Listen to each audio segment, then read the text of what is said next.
اعوذ باللہ من الشیطان اللعین الرجیم بسم اللہ الرحمن الرحیم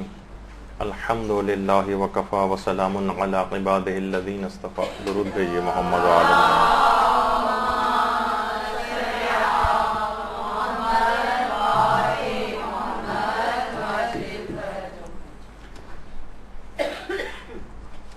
خمس کے مسائل پر پچھلی بار ہماری گفتگو شروع ہوئی تھی، لیکن اس سے پہلے ولادت باسعادت حضرت امام حسین علیہ الصلوۃ والسلام آپ سب کو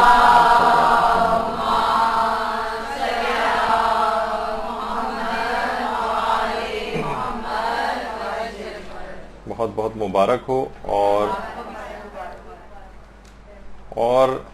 ہمارا جو موضوع گفتگو بھی ہے وہ بھی اسی عنوان ہی کے لحاظ سے متصل ہو جاتا ہے کہ صرف امام کو ماننا نہیں ہے بلکہ ان کے تمام احکامات کی بھی پیروی کرنا ہے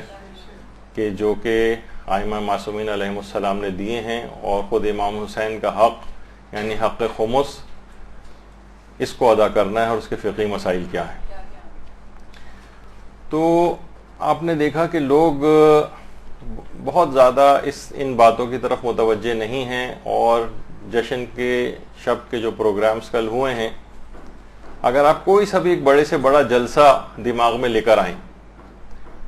اور وہاں پر موجود بیٹھے ہوئے افراد سے اگر کوئی شخص پوچھے کہ ان میں سے کتنے افراد جو ہیں وہ اس کا خمس نکالتے ہیں، تو پھر آپ کو اندازہ ہوگا کہ بہت ہی کم ایسے لوگوں کی تعداد بنتی ہے. اور کتنے تو ایسے ہیں کہ جب مدرسے کا جو ایک فیس بک پیج ہے اس کے اوپر جب کبھی خمس کے سلسلے میں پوسٹ وغیرہ کوئی لگائی جاتی ہے مدرسے کی طرف سے، تو نہ جانے کتنے ایسے افراد کے سوالات بھی آتے ہیں جو مومنین ہیں اور پوچھتے ہیں حیران ہو کے کہ خمس کیا چیز ہوتی. تو اس سے آپ اندازہ لگائیے کہ کتنے زیادہ اس مسئلے پر کام کرنے کی ضرورت ہے، کتنی زیادہ ان چیزوں کی، اور جو نکالتے بھی ہیں وہ کتنے ان مسائل سے واقف ہیں جو بھی آگے چل کر بھی آپ کی خدمت میں پیش ہوں گے. اچھا، اب مسائل آگے بڑھیں گے ظاہر ہے. تو ایک مسئلہ اس میں یہ آتا ہے کہ جو گھریلو اخراجات ہوتے ہیں کیا ان پر بھی خمس ہوتا ہے؟ تو دیکھیں، عام طور پر گھروں کے اندر جتنے بھی اس طرح کے اخراجات ہوتے ہیں ان کے اوپر خمس نہیں ہوتا ہے.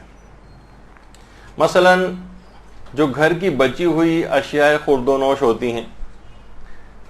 دیکھیے کچھ چیزیں ایسی ہیں کہ جو استعمال سے مسلسل کم ہوتی رہتی ہیں. مثلا گھر میں آٹا ہے، دالیں ہیں، چاول ہے، اناج ہے، تیل ہے، گھی ہے، چینی ہے، اس طرح کی جو چیزیں ہیں یہ گھر میں عام طور پر بچی ہوئی رہ جاتی ہیں.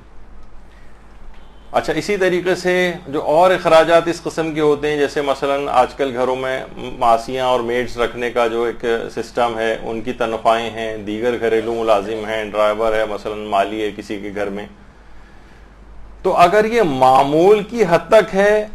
اور ان کی شان کے مطابق ہے جو یہ رکھ رہے ہیں افراد، تو یہ تمام جتنے بھی گھریلو اس طرح کی چیزیں ہوتی ہیں جو گھر میں اخراجات ہو جاتے ہیں اور خرچ ہو جاتی ہیں وہ چیزیں، ان کے اوپر کوئی خمس نہیں ہوتا. ہاں، البتہ کچھ چیزیں ایسی ہیں جو سال کے اختتام پر یا آپ کی جو تاریخ خمس ہے اس میں بچی ہوئی رہ جاتی ہیں. تو اس میں دو شرطوں کے ساتھ، بلکہ دو تین شرطیں اس طرح کی ہو جاتی ہیں کہ جس کے مطابق پھر ان چیزوں کے اوپر خمس نہیں ہوتا ہے بچی ہوئی چیزوں پر. ایک تو یہ ہے کہ وہ جو ان کی بچی ہوئی چیز ہے وہ معمول کی حد تک ہو، اور اس کے اہل و عیال کی شان کے مطابق ہو، یعنی اسراف میں شمار نہ ہو. یا یہ کہ عام طور پر یہ والی جو چیزیں ہیں، جیسے مثلا چند دانے ہو سکتا ہے کہ چاول کے بچے ہوئے رہ جائیں، ابھی ویسے اس کی تفصیل آگے آئے گی.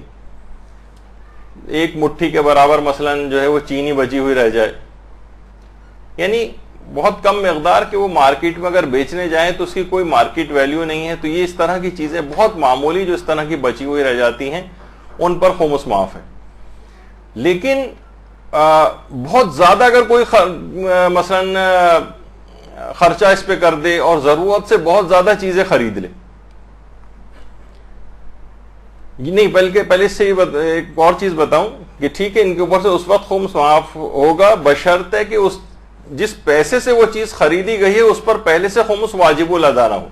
مثلا کچن کے آئٹمز وہ ان پیسوں سے خرید کر لائے گئے ہیں کہ جن پر پہلے سے خمس واجب الادا تھا. مثلا بینک سے ہم نے پیسے نکالے، کئی سال سے مثلا بینک میں پیسے رکھے ہوئے تھے، ان پر پہلے سے خمس واجب تھا، ان سے ہم نے گروسریز اور یہ سب چیزیں خرید لی، تو ان کے اوپر معاف نہیں ہوگا،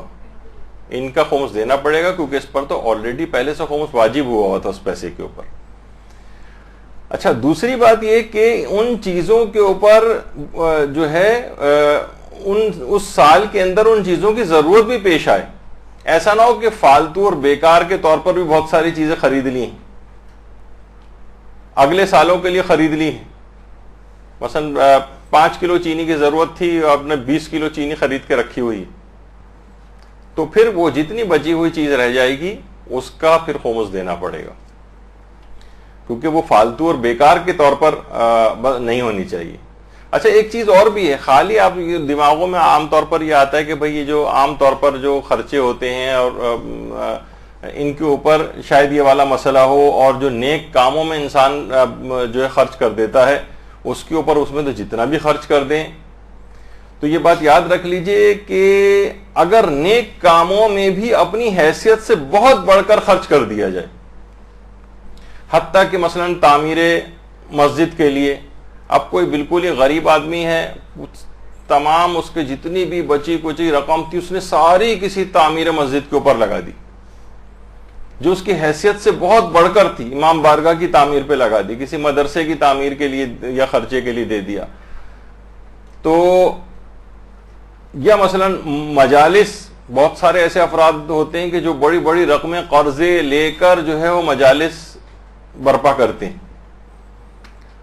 صدقات کے اندر دے دی، جذبات کے اندر آئے اور سارے کے سارے پیسے اپنی حیثیت سے بہت بڑھ کر انفاق کر دیا، جو عرفی لحاظ سے لوگوں کے لحاظ سے بہت زیادہ تھا. آقا سیستانی فرماتے ہیں احتیاط واجب ہے کہ اس خرچ کیے گئے مال کا بھی خمس نکالنا پڑے گا. یعنی آپ اپنی جو شان ہے، جو آپ معاشرے کے اندر جو ایک حیثیت ہے، اس سے بہت زیادہ بڑھ کر کسی نیک کام میں خرچ کر دینا بھی اس لحاظ سے اس کے اوپر بھی خمس نکالنا پڑ سکتا ہے احتیاط واجب کی بنا پر. تو دیکھیے، بچی ہوئی بہت ساری چیزیں اور بھی ایسی ہوتی ہیں گھروں کے اندر. اچھا، جیسے ابھی ہم بات کر رہے تھے، جیسے دالیں ہیں، چاول ہیں، چینی، گھی، تیل، یا اس طرح کی جو چیزیں ہیں، تو اب اگر یہ ان کی کوئی مارکیٹ ویلیو ہے، مثلا ظاہر ہے کہ آپ نے خرید کے رکھی ہوئی تھی اور ابھی مثلا چینی مثلا 2 کلو باقی تھی اور خمس کی تاریخ آ گئی، اب آپ کو اس بچی ہوئی 2 کلو چینی، کیونکہ اگر اس کو مارکیٹ میں لے جا کر بیچیں تو قابل فروخت ہے، کسی دکاندار والے کو بھی دیں گے تو کچھ کم قیمت کے اوپر آپ سے جو ہے وہ خرید لے گا اس کو. یا اسی طریقے سے تیل ہے، تو گھی ہے، یا اور جو گھر کے اندر جو اس طرح کی چیزیں ہوتی ہیں جو قابل فروخت ہیں، جن کی کوئی مارکیٹ ویلیو ہے، ان کا خمس نکالنا پڑے گا. لیکن اگر اتنی کم اور معمولی مقدار ہے کہ اس کی کوئی مارکیٹ ویلیو نہیں ہے تو اس کا کوئی خمس نہیں. اچھا، کچھ چیزیں اور بھی ایسی ہیں، ابھی سنتے جائیے تو اس کے اندر ساری چیزیں آہستہ آہستہ کلیئر ہو جائیں گی. اچھا، بچی ہوئی بہت ساری چیزیں ایسی ہیں عام طور پر، جیسے بچے ہوئے پرفیومز ہوتے ہیں، بچا ہوا میک اپ کا سامان ہے. اچھا، گاڑی یا موٹر سائیکل یا مثلا جنریٹر میں پڑا ہوا پیٹرول ہے، یا ایک مسئلہ ایک لوگوں کے دماغ میں آتا ہے کہ موبائل فون کا جو بیلنس ہے، مثلا ہم نے کارڈ ڈلوایا ہوا ہے 600 روپے کا، 500 روپے کا، 1000 روپے کا، اس کے اندر وہ بھی بیلنس ہے ہمارے پاس، کیا اس کا بھی خمس ہوگا؟ تو دیکھیے، وہی والا مسئلہ یہاں پر بھی ہوگا کہ اگر ان چیزوں کی کوئی مارکیٹ ویلیو ہے، مارکیٹ ویلیو، مثلا آپ نے پرفیوم کی کوئی چھوٹی سی ایک بوتل لی جس کے اندر اچھا خاصا پرفیوم استعمال کر لیا، اب تھوڑا سا نیچے بچا ہوا رہ گیا ہے، اس کی کیا مارکیٹ ویلیو؟ کوئی مارکیٹ ویلیو نہیں ہے، لہٰذا اس بچے ہوئے پرفیوم کا کوئی خمس نہیں. لیکن اگر مثلا پرفیوم آپ نے مارکیٹ سے خریدا، مہنگا والا پرفیوم تھا، تھوڑا سا استعمال ہوا، آدھے سے زیادہ مثلا بوتل کے اندر بچا ہوا وہاں پر موجود ہے، تو پھر اس صورت میں اس کی اگر مارکیٹ ویلیو ہے بازار میں لے جا کر بیچیں تو خواہ کچھ کم قیمت پہ صحیح لیکن خرید لیا جائے گا آپ سے، تو اس بچے ہوئے پرفیوم کا بھی خمس دینا پڑے گا۔ اچھا، اسی طریقے سے میک اپ کا جو سامان ہے، لپسٹکس ہیں آپ کی، اور جو آئی لائنر اور پتہ نہیں کون کون سی اس طرح کی چیزیں، جیسے مجھے نام بھی پتہ نہیں ہے، مختصراً اگر یہ کہوں کہ مردوں کے پیسوں سے مردوں کو بیوقوف بنانے کے جتنا بھی سامان ہے، تو وہ اس کے اوپر وہ اگر بچا ہوا اگر ہو، اور وہ ظاہر ہے کہ مثلا لپسٹک استعمال ہو گئی ہے، وہ اتنی تھوڑی سی بچی ہوئی مارکیٹ میں بیچنے بھی جائیں گے تو کوئی شاید مفت میں بھی لینے کو تیار نہ ہو اس کو، تو اس کا کوئی خمس نہیں۔ تو لیکن آپ کو یہ خود دیکھنا پڑے گا کہ جتنا بھی سامان آپ کے پاس ہے اس میں کون سی ایسی چیز ہے جو مارکیٹ ویلیو رکھتی ہے اور قابل فروخت ہے۔ اگر قابل فروخت نہیں ہے اور مارکیٹ ویلیو نہیں رکھتی ہے تو اس کا کوئی خمس نہیں۔ اچھا، اسی طرح سے جو پیٹرول وغیرہ ہوتا ہے، اچھا مارکیٹ میں اب سننے میں آ رہا ہے اور اس کی خرید و فروخت ہوتی بھی ہے کہ مثلا اگر کوئی گاڑی سے پیٹرول نکالے اور اس کے بعد لے جا کر بیچے تو بچے ہوئے پیٹرول کا بھی جو ہے خمس دینا پڑے گا، اور یہ آیت اللہ سیستانی سے استفتاء بھی کیا گیا تھا تو انہوں نے کہا ہاں اس کا بھی خمس، تاریخ خمس آنے کے اوپر جو اس طرح کا ایک اندازہ کر کے جو پیٹرول بچا ہوا آپ کے پاس ہے اس کا بھی خمس دینا پڑے گا۔ البتہ موبائل فون کے بیلنس کا مسئلہ ابھی تک اس لحاظ سے واضح نہیں ہے، کیونکہ عام طور پر مارکیٹ کے اندر اسی کوئی خرید و فروخت نہیں ہوتی ہے، اور کوئی دوسرا آدمی آپ سے کیوں خریدے گا، وہ جا کے کارڈ لے کے خود ہی ڈال لے گا۔ تو اگر آپ بچا ہوا بیلنس مارکیٹ میں لے جا کے، تو اس کی خرید و فروخت نہیں ہوتی ہے، نارائج ہے، اور قابل فروخت بھی عام طور پر یہ نہیں ہوتا ہے، تو لہٰذا اس کے اوپر شاید خمس نہ ہو، بلکہ نہیں ہے، کیونکہ عام طور پر یہ اس انداز سے رائج نہیں ہوتی ہے چیز۔ تو بچی ہوئی جتنی بھی اس طرح کی چیزیں ہیں اس میں یہ دیکھا جاتا ہے، قانون یہ ہے کہ کتنا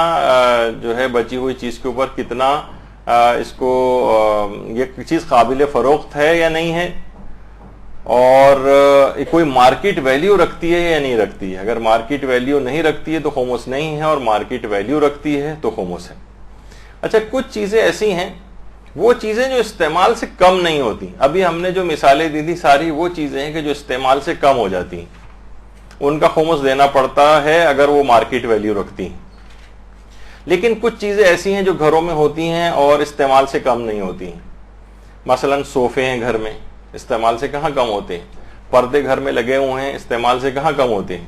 کرسیاں رکھی ہوئی ہیں، استعمال سے کہاں کم ہوتی ہیں۔ اچھا، اسی طریقے سے اگر آپ دیکھیں ڈرائنگ روم جو ہوتا ہے اس میں بہت ساری شو پیس رکھے ہوئے ہوتے ہیں، اور میز رکھی ہوئی ہوتی ہے، اور پینٹنگز لگی ہوئی ہیں دیواروں کے اوپر، وہ استعمال سے کم نہیں ہوتی، اور ان کا صرف وہاں پر رکھا ہونا ہی ان کا استعمال ہے۔ مثلا آپ یہ نہیں کہہ سکتی کہ بھائی ڈرائنگ روم میں صوفہ ہے، فلاں صوفے پہ تو آج تک کوئی مہمان آ کر بیٹھا ہی نہیں، مثلا وہ بالکل کونے میں رکھا ہوا ہے، تو یہ تو بغیر استعمال کے تو اس کا خمس دینا پڑے گا، نہیں۔ وجہ اس کی یہ ہے کہ ایک تو یہ ضرورت کا آئٹم ہے، چاہے اس کے اوپر کوئی آ کر نہ بیٹھے، لیکن اس کا وہاں پر صرف رکھا ہونا بھی، پینٹنگز چاہے کوئی مہمان اس کی طرف نگاہ نہ بھی کرے لیکن اس کا آرائش کے طور پر لگا ہونا ہی اس کا استعمال ہے، تو اس لحاظ سے ان چیزوں کے اوپر خمس نہیں۔ یا مثلا بہت ساری چیزیں ایسی ہیں جو استعمال نہیں ہوتی ہیں اور اس وقت استعمال ہوتی ہیں، مثلا جب کبھی مہمان آ جاتے ہیں، مثلا گھر میں 4 افراد ہیں اور گھر میں مثلا 6 تکیے ہیں، لیکن اس کے باوجود بھی گھر میں 8 یا 10 تکیے بھی ہوتے ہیں کہ بعض اوقات کوئی مہمان آ جائے گا تو جو ہے کوئی بھی شخص ایسا نہ رہ جائے کہ جو تکیے سے محروم ہو، یا مثلا اسی طریقے سے بلینکٹس ہیں یا کوئی اور چیزیں ہیں، تو وہ جو مہمان کی ضرورت کے لیے ہوں اور اس وقت فوراً ان کا مہیا کرنا ممکن نہ ہو۔ اب کوئی مہمان آ جائے تو کہاں اس وقت بازاروں میں تکیہ اس کے لیے جو خریدنے نکلیں گے، اور کب اس کے لیے مثلا بلینکٹ یا چادر یا کوئی چیز لینے کے لیے نکلیں گے، تو وہ چیز گھروں کے اندر اس لحاظ سے اگر وہ موجود ہو تو بظاہر وہ چاہے وہ استعمال نہیں بھی ہو، مہمان نہیں آیا لیکن وہ مثلا تکیہ ایسی رکھا ہوا ہے، لیکن اس کا گھر میں موجود ہونا ہی اس کا استعمال ہے، تو اس لحاظ سے ان چیزوں کے اوپر خمس نہیں۔ اچھا، اسی طرح سے کچھ چیزیں، کچھ خرچے ایسے ہیں جو کہ اسلام میں ان کو خرچہ مانا گیا ہے اور ان کے اوپر بھی خمس معاف ہوتا ہے۔ مثلا حج کے موقع پر انسان حج کے لیے جاتا ہے، حج کے سلسلے میں جو اس کو اخراجات وغیرہ کرنا ہوتے ہیں، اور وہاں پہ ہے اور جو بھی شاپنگ کر رہا ہے اور تحفے تحائف لوگوں کے لیے لے کر آ رہا ہے، یہ سب حج کے اخراجات میں شمار ہو جائیں گے. اسی طریقے سے عمرے کے اوپر جا رہا ہے اور زیارات پر جا رہا ہے، یا مثلا گھومنے پھرنے جو ٹریولنگ وغیرہ ہوتی ہے، جیسے زیارات کی ٹریولنگ ہو گئی، اس کا جو خرچہ ہے، اور حج کی ٹریولنگ ہو گئی، عمرے کی ٹریولنگ ہو گئی، یا اور گھومنے پھرنے مثلا کوئی گرمیوں کی چھٹیوں میں ادھر سے ادھر جا رہا ہے، اور وہ اس کی شان کے مطابق بھی ہے. یعنی ایک تو ہوتا ہے کہ بہت ہی کم اس کی حیثیت ہے اور وہ بالکل 5 اسٹار ہوٹلوں کے اندر ایک غریب آدمی ساری جمع پونجی لگا کے اور وہ ہوٹلز کے اوپر خرچ کر رہا ہے کہ میں تو ہر آدمی کا حق ہے کہ وہ سیر و تفریح کرے. نہیں، تم نے اپنی معاشرے کے اندر جو شان عرفی ہے اس سے بہت زیادہ مثلا خرچ نہ کیا ہو، اپنی حیثیت کے اندر خرچ کرے تو اسلام اس کو خرچہ مان لیتا ہے اور اس کے اوپر خمس نہیں. اچھا، اسی طرح سے جتنے بھی مالی واجبات ہیں، مثلا وہ فطرہ ادا کر رہا ہے، خمس ادا کر رہا ہے، صدقات لوگوں کو دے رہا ہے، بشرطے کہ وہ بہت زیادہ نہ ہو، جیسے کہ ابھی آپ کے سامنے اس سے پہلے بات ہوئی. اور کفارے اس کو دینے ہیں، مثلا ساری زندگی کے جو ہے وہ روزوں کا کفارہ جو ہے نکال رہا ہے اور رد مظالم نکال رہا ہے، اور اس طرح سے جو چیزیں ہیں یہ بھی اسلام ان کو خرچہ مان لیتا ہے اور کہتا ہے کہ ہاں یہ چیزیں خرچے میں شمار ہو گئیں اور ان کا کوئی خمس نہیں. اچھا، کچھ چیزیں ایسی ہیں کہ جو کہ گھروں میں سیٹس کی صورت میں ہوتی ہیں، ان پر ایک سوال پیدا ہوتا ہے کس طرح سے خمس نکالا جائے. مثلا ڈنر سیٹ ہے، مثلا جو ہے چائے کا ایک پورا ایک سیٹ ہے، اور ہو سکتا ہے کہ اس میں 1-2 پلیٹس 5 پلیٹس استعمال ہو گئیں، لیکن 1 درجن کا سیٹ تھا، اس کے اندر 7 بچی ہوئی رہ گئیں. تو اس کے اندر بھی یہی کہ دیکھیے، اگر اس چیز کو اگر بیچنے جائیں تو وہ سیٹ ہی کی صورت میں بکیں گی، تو اس میں سے چند ایک بھی اگر استعمال ہو جائیں تو وہ پورے یہی سمجھا جائے گا کہ وہ پورا سیٹ استعمال ہو گیا اور اس پر خمس نہیں ہے، چاہے اس میں سے کچھ چیزیں بچی رہ جائیں استعمال سے. لیکن شاید یہ ڈنر سیٹ وغیرہ آج کل کا جو صورتحال ہے، یہ چائے کے سیٹ مثلا ڈنر سیٹ ہے اور اس میں مثلا پلیٹس ہیں اور مختلف ڈشز وغیرہ ہیں، اور اس میں 1 یا 2 استعمال ہو گئیں، باقی ایسی پڑی ہوئی ہیں، لیکن اگر ان کو مارکیٹ میں لے جا کر بیچیں تو وہ بھی خرید و فروخت ان کی ہو جائے گی. تو اس لحاظ سے شاید یہ ان سیٹس کے اوپر اب اس کا اطلاق نہ ہو اور ان کی جو بچی ہوئی چیزیں ہیں ان کا خمس دینا پڑے گا. اچھا، لیکن کچھ چیزیں ایسی ہیں کہ واقعتاً جیسے کہ ویسے تو بھی کتابوں کا مسئلہ میں آگے چل کر بیان کروں گا، لیکن مثلا کسی شخص نے پوری یہ 27 جلدیں تفسیر نمونہ کا ایک سیٹ خرید لیا. اب معاشرے کے اندر اگر آپ ایسے مارکیٹ کے اندر اگر جائیں تو آپ کہیں کہ مجھے 20 نمبر کی جو تفسیر نمونہ کی جلد دے دیجئے، تو وہ آپ کو نہیں ملے گی.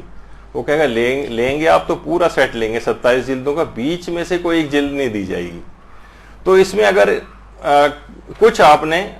پڑھ لی ہوں اور پورا ظاہر ہے کہ کوئی آدمی کوئی چیز پڑھتا ہے اور اس میں سے کچھ اس کو 1 جلد پڑھ لی، 2 جلد پڑھ لی مثلا اس نے، باقی بچی ہوئی رہ گئیں،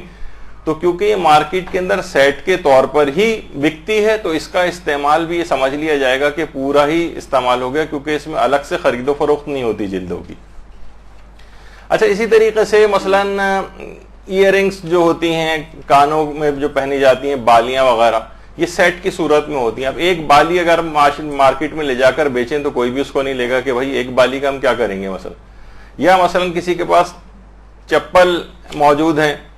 اور جو ہے اس میں سے ایک چپل کہیں غائب ہو گئی، بالکل نیا سیٹ لے کر آئے تھے اور ایک غائب ہو گئی. اب یہ تو مارکیٹ میں یہ تو 2 کا سیٹ ہی ہوتا نا، ایک چپل پہن کے کوئی کیا کرے گا؟ یہ تو کسی معذور جو ایک ٹانگ والا اس کو آپ بیچیں تو ممکن نہیں ہے.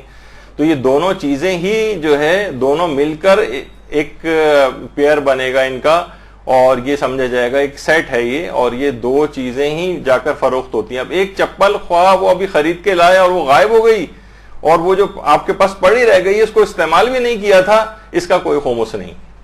کیونکہ مارکیٹ کے اندر یہ قابل، اس کی کوئی ویلیو نہیں.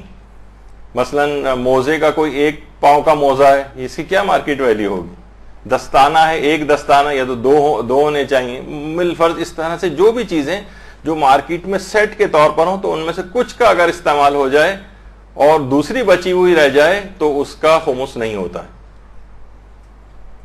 لیکن یہ کہ اگر وہ کچھ استعمال ہو جائے اور باقی بچی ہوئی چیزیں بھی قابل فروخت ہوتی ہیں اور مارکیٹ میں ان کی بھی خرید و فروخت وغیرہ ہوتی ہے، تو صرف استعمال شدہ چیزیں خمس سے ایگزیمپٹ ہو جائیں گی اور باقی کا جو ہے خمس نکالنا پڑے گا۔ اچھا، اب ایک مسئلہ یہ بھی پیش آتا ہے کہ کیا خمس کی تاریخ جو ہے وہ مقرر کرنا ضروری ہے؟ یہ ایک مسئلہ ہے۔ دیکھیے، آغا سیستانی یہ فرماتے ہیں کہ جو شخص کماتا نہ ہو اس کے لیے ضروری نہیں ہے کہ وہ خمس کی کوئی تاریخ سالانہ مقرر کرے، اس کے اوپر واجب نہیں۔ مثلا گھروں میں رہنے والی جو خواتین ہاؤس وائفز ہوتی ہیں وہ کہیں کماتی نہیں ہیں، شوہر کے اس کے اوپر ڈیپینڈنٹ ہوتی ہیں، یا مثلا لڑکیاں بھی شادیاں نہیں ہوئی ہیں اور کماتی نہیں ہیں، اپنے والد کی کفالت کے اندر رہ رہی ہیں، ان کے اوپر واجب نہیں ہے آغا سیستانی کے نزدیک کہ اپنے خمس کی کوئی ایک سالانہ تاریخ مقرر کریں، بلکہ ان کے پاس جو چیز آئے یہ اس کو نوٹ کر لیں۔ مثلا کوئی سوٹ پیس ان کے پاس انہوں نے خریدا کہ ٹھیک ہے اس کو سلوا لیں گے، بس اس کی تاریخ نوٹ کر کے اپنے پاس رکھ لیں۔ جب اس پر 1 سال پورا ہو جائے اور استعمال نہ ہو یہ نہ سلوایا نہ آپ نے پہنا اس کو، تو اس کا پھر خمس نکالنا پڑے گا 1 سال کے بعد۔ لیکن تاریخ مقرر کرنا وہ واجب نہیں۔ اچھا، جو افراد کماتے ہیں، برسر روزگار ہیں، تو جس دن سے وہ کمانا شروع کرتے ہیں اس دن سے، یا جو کمانا شروع کرتے ہیں وہی دن ان کی جو ہے خمس کی تاریخ بن جاتی۔ الگ سے ان کو مقرر کرنا اس لحاظ سے واجب نہیں، بلکہ ان کی تاریخ وہی قرار پا جاتی جب سے کمانا شروع کریں گے۔ اچھا، اب جو بھی تاریخ ان کی خمس کی بن گئی، مثلا بالفرض کسی کی آج کی تاریخ ہے سالانہ خمس کی بن گئی، اس کی اتوار کو تو خیر کوئی کمانا اس لحاظ سے نہیں شروع کرتا، چلے کوئی اور پہلی تاریخ ہے مثلا، تو ایک اس تاریخ اگلے سال جب وہ تاریخ آئے گی تو اس سے 1 روز پہلے ہی خواہ کوئی چیز کیوں نہ اس کو ملے، مثلا اس کو کوئی تنخواہ مل گئی 1 روز پہلے اور اگلے دن خمس کی تاریخ ہے، تو اگر کوئی ایک ڈیٹ فکس ہوتی ہے خمس کی سالانہ تاریخ کی، تو خواہ کچھ چیزیں ایسی اس کے پاس اموال آ جائیں جن پر 1 سال پورا نہ ہوا ان کا بھی خمس نکالنا پڑتا ہے۔ یعنی 1 دن پہلے اس کو، یا 1 ہفتے پہلے اس کو، یا 1 مہینے پہلے جو اس کو تنخواہ ملی اور ابھی بچی ہوئی اس کے پاس پڑی ہوئی ہے، اس کو خمس نکالنا پڑے گا، کیونکہ اس کی خمس کی سالانہ تاریخ مقرر ہے۔ تو کچھ اموال جو اس کے پاس بغیر استعمال کے پڑے ہوں یا اس کی کچھ بچت ہو، ان کا خمس بھی دینا پڑتا ہے، خواہ ان پر 1 سال پورا نہ ہوا ہو۔ یعنی جو برسر روزگار یہ کمانے والے افراد ہوتے ہیں ان کا خود بخود خمس کی تاریخ جو ہے وہ مقرر ہو جاتی ہے۔ اچھا، تو اس لحاظ سے ان چیزوں کا خمس جو ہے وہ نکالنا پڑے گا۔ اچھا، یہ بھی ممکن ہے کہ کچھ افراد کے بہت سارے کام ہوتے ہیں، کوئی ایک کام نہیں ہوتے، کئی طرح کے ان کے کام ہیں، ان کے کئی طرح کے پیشے ہیں، تو ایسے افراد کے لیے ایک مسئلہ ہوتا ہے کہ یہ اپنے ہر کام اور پیشے کے اعتبار سے یا ارننگ کے اعتبار سے الگ الگ تاریخ خمس مقرر کر سکتے ہیں۔ اب میں اس کی تفصیل میں اتنا نہیں جاؤں گا، ظاہر ہے آپ سے اتنا متعلق نہیں ہے، لیکن ویسے تو کوئی ایک تاریخ مقرر کرنا ضروری ہے ان لوگوں کے لیے، لیکن ان کی کئی تاریخیں بھی ہو سکتی ہیں اگر ان کے مختلف قسم کے الگ الگ ارننگز اور کام ہوں۔ اچھا، اب اس کے اندر کچھ افراد ایسے بھی آتے ہیں کہ دیکھیے جو دیکھا جائے تو یہ برسر روزگار شمار نہیں ہوتے، لیکن پھر بھی سالانہ ان کی کافی ارننگ ہو جاتی۔ مثلا بہت سے ایسے ذاکرین ہیں، بہت سارے ایسے خطیب ہیں جو پورے سال کوئی جاب اور کام نہیں کرتے ہیں، لیکن کچھ سال کی مخصوص تاریخوں اور مہینوں کے اندر ان کی اتنی ارننگ ہو جاتی ہے کہ یہ سارا سال آرام سے بیٹھ کر کھا بھی سکتے ہیں، بلکہ کچھ بچ بھی جاتا ہے۔ تو یہ افراد برسر روزگار افراد ہی کے اندر شمار ہوں گے، اور دیکھا جائے تو اس لحاظ سے یہ برسر روزگار نہیں تھے، لیکن ان کی اتنی ارننگ ویسی ہو جاتی ہے تو ان کو یہی سمجھا جائے گا، اور یہ ہر چیز کی الگ الگ تاریخ مقرر نہیں کر سکتے. مثلا کہ میرے پاس یہ چیز آئے گی تو میں نے آج تاریخ نوٹ کر لی. جس طریقے سے ہم نے کہا کہ وہ عورتیں یا وہ لڑکیاں یا وہ بچے جو بھی کماتے نہیں ہیں ان کی جو سالانہ تاریخ ان کے لیے مقرر کرنا واجب نہیں. تو یہ افراد، ایسے افراد جو کہیں گے ہم بھی تو نہیں کماتے تو ہم پہ بھی کام واجب ہے، نہیں، آپ کی ارننگ اتنی ہو جاتی ہے بلکہ کچھ بچ بھی جاتا ہے آپ کے پاس، اس لحاظ سے آپ خمس کی الگ الگ تاریخ مقرر نہیں کر سکتے اور آپ کو کوئی ایک تاریخ مقرر کرنا پڑے گی. اچھا، کچھ ایسے بھی نوجوان لڑکے اور لڑکیاں ہوتے ہیں جو عام طور پر ٹھیک ہے وہ باپ کی کفالت کے اندر ہیں، لیکن چھوٹی موٹی ٹیوشنز وغیرہ کر کے اپنا تھوڑا بہت کچھ اس میں اضافہ کر لیتے ہیں. 1000-1500 روپے اس طرح سے ان کے مل جاتے ہیں، جو کہ ان کے اوپر جو اخراجات وغیرہ ہو رہے ہوتے ہیں اس کا مشکل سے 5-10% بھی نہیں ہوتا وہ. تو ایسے افراد کو بھی برسر روزگار افراد میں شمار نہیں کیا جائے گا، ان کی ارننگ بہت کم ہے. تو ہم نے اس سے پہلے جو افراد کی بات کی، ذاکرین وغیرہ، ان کی اتنی زیادہ ارننگ ہوتی ہے کہ وہ تو پورا سال بھی بیٹھ کے کھاتے ہیں اس کو، اور اس کے بعد کچھ بچ بھی جاتا ہے ان کے پاس، سارے اپنی ضروریات اس سے پوری کرتے ہیں. اس کے مقابلے میں یہ افراد جن کی 5-10% اس طرح کی ارننگ ہوتی ہے، ان کو برسر روزگار افراد میں شمار نہیں کیا جائے گا، اور یہ اپنی ہر چیز کی الگ الگ تاریخ مقرر کر سکتے ہیں. اچھا، اب اس میں جو افراد تاریخ مقرر کرنا چاہیں تو کیا ان کو یہ ضروری کہ وہ قمری لحاظ سے خمس کی تاریخ مقرر کریں، یا شمسی لحاظ سے بھی کر سکتے ہیں، یا مثلا انگریزی لحاظ سے بھی کر سکتے ہیں؟ تو اس کا جواب علماء نے یہ دیا کہ اگر وہ ان افراد کی کیٹیگری میں شامل ہیں کہ جن کو خمس کی اپنی تاریخ کا انتخاب کرنا ہے خود، تو وہ اس لحاظ سے آزاد ہیں، وہ قمری تاریخ بھی مقرر کر سکتے ہیں اور شمسی تاریخ بھی مقرر کر سکتے ہیں. تو آغا سیستانی کا تو اس لحاظ سے یہ نظریہ تھا. آیت اللہ خامنائی بھی تاریخ کو مقرر کرنا ضروری قرار دیتے ہیں. البتہ امام خمینی اور آیت اللہ خوئی کے نزدیک ہر شخص کو آزادی تھی اور یہ اس کی سہولت تھی کہ چاہیں تو وہ تاریخ مقرر کریں اور چاہیں تو ہر چیز کی الگ الگ تاریخ مقرر کریں. یعنی مثلا چاہیں تو کوئی ایک تاریخ مقرر کر لیں، مثلا بہت سے لوگ آسانی کے لیے اپنی کوئی تاریخ مقرر کر لیتے ہیں، مثلا اپنی ڈیٹ آف برتھ کو کہتے ہیں کہ ہم یہ والی تاریخ مقرر کر رہے ہیں، تو اس سے ایک روز پہلے اپنا سارا جتنے بھی ان کے پاس اس طرح کی غیر استعمال شدہ چیزیں اور ارننگز اور سیونگز ہیں ان کا خمس نکال دیں، تو اس سے اگلا روز جو ہوگا وہ ان کی تاریخ خمس بن جائے گی تاکہ ان کو یاد رہے. بہت سے لوگ کہتے ہیں کہ مثلا 15 شعبان کی تاریخ کو مثلا خمس کی تاریخ تاکہ ہمیں یاد رہے. کچھ لوگ عید کی تاریخ مقرر کرتے ہیں، کچھ اپنی برتھ ڈیز کی مقرر کرتے ہیں، کوئی بھی اس طرح کی تاریخ جس کو یاد رکھنا آسان ہو. تو وہ افراد کے جو جیسے کہ آیت اللہ خوئی یا امام خمینی والے، وہ جو یا یہ کہ جو افراد خمس کی اپنی کوئی تاریخ مقرر کرنا چاہیں، چاہے شمسی لحاظ سے چاہے قمری لحاظ سے، تو وہ اس طرح سے تاریخ مقرر کر سکتے ہیں اپنی. اور اس کے اندر تاریخ مقرر کرنے کے اندر بس ایک فرق یہ ہوتا ہے کہ اس میں خمس ویسے تو آپ کو تاریخ کے لحاظ سے تو آزادی مل جاتی ہے، بس جب خمس کی تاریخ آئے گی تو اس سے پہلے ہم حساب کریں گے. لیکن اس میں خمس کچھ زیادہ نکل جاتا ہے. جیسے میں نے کہا کہ ایک 2 روز پہلے تنخواہ ملی تو اب 2 دن بعد تاریخ ہے، اب اس کا خمس نکالنا پڑے گا. اچھا، جس کے اندر تاریخ مقرر نہ کی جائے اور جو چیز آپ لے کر آئیں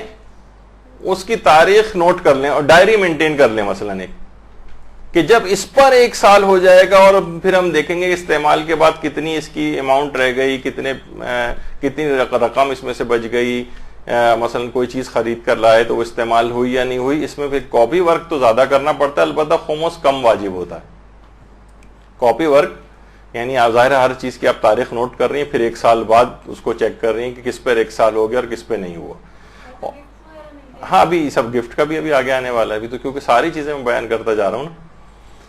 اچھا، بعض اوقات یہ ہوتا ہے کہ خمس کی تاریخ کو ہم بدلنا چاہیں. ہم نے کوئی تاریخ مقرر کر لی تھی مثلا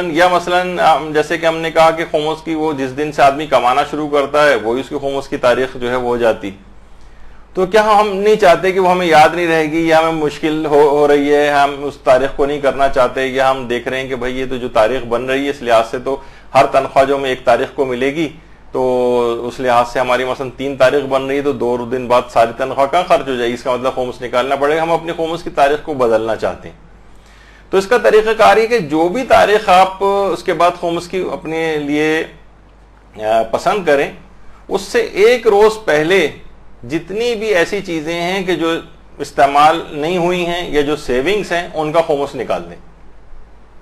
چاہے ان پر سال پورا ہوا ہو یا نہ ہوا ہو.